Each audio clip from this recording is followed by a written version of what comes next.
When World War I came along, the ship was first used on convoy duty.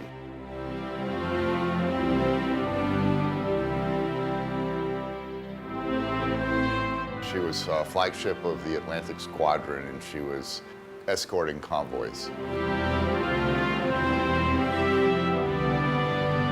She ran aground in Long Island Sound and was pretty severely damaged. The pictures of her are pretty grim. And there was some debate as to whether she should be scrapped at that point.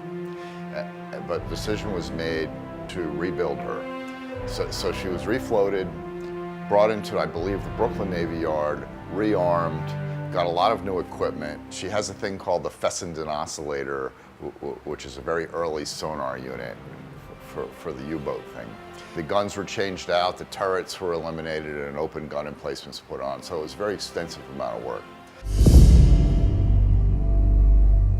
She was still regarded as an obsolete ship in a lot of ways because she was coal-fired, not oil. But as it turned out, the English really wanted our coal-fired ships because they had, all their capital ships were oil-fired, and they were having a hard time making sure that they had enough oil, whereas they had plenty of coal in England. And that, I think, and the fact she was a flagship was one of the reasons that she was picked to go to Murmansk to support the White Russians in the Bolshevik Revolution. It actually worked for her to be somewhat obsolete at that point. She was also not put in the front line. They were not thinking that this would be a ship that would go duke it out with the best the Germans had.